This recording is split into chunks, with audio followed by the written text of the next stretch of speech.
Gary and Linda Holloway had two sons, and if you spent 5 minutes in their house, you'd know exactly which one they were proud of.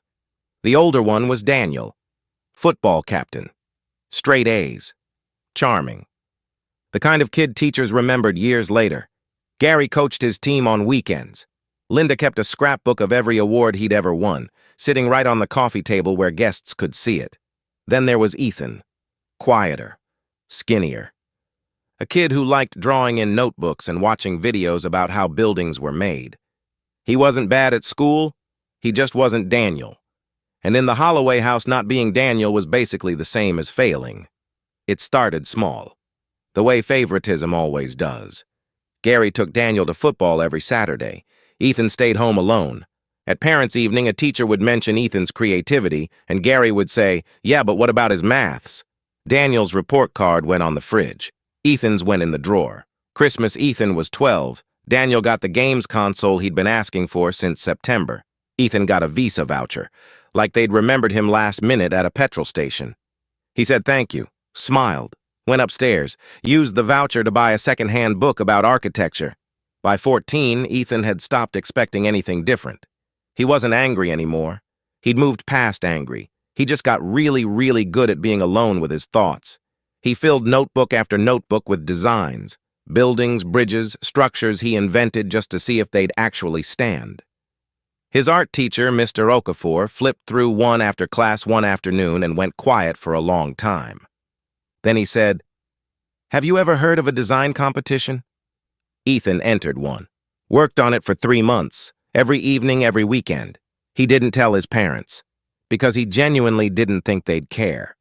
Meanwhile, a football academy had offered Daniel a trial. Gary practically floated off the ground. Linda cried actual tears. They drove 3 hours to get there.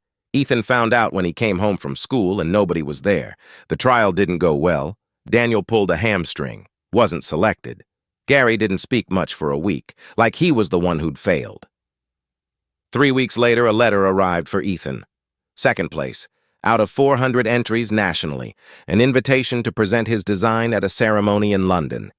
He read it alone in his bedroom, then went downstairs, left it on the kitchen table, and walked back up without saying a word.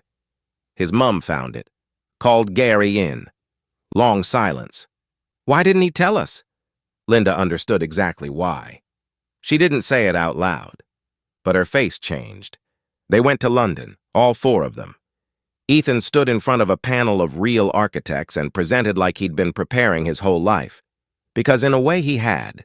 He came 3rd nationally. Win. One of the judges handed him her business card after and said, "When you're 18, call me." On the train home, Gary put his arm around Ethan and told him how proud he was, how talented, how he'd always known. Ethan looked out the window and nodded. But here's the thing about kids who grew up learning not to need you. They don't suddenly need you just because you showed up. Ethan called that judge the week he turned 18. She remembered him immediately.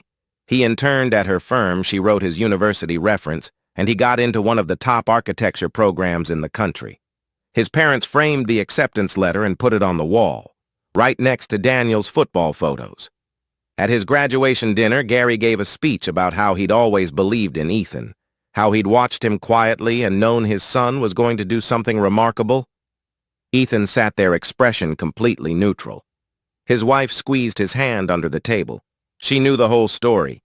Here's what nobody says when they tell stories like this. The happy ending isn't that his parents finally loved him.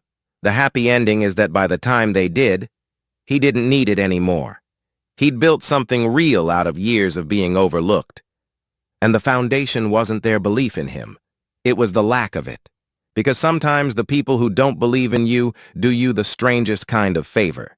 They leave you alone long enough to figure out you were always going to be okay.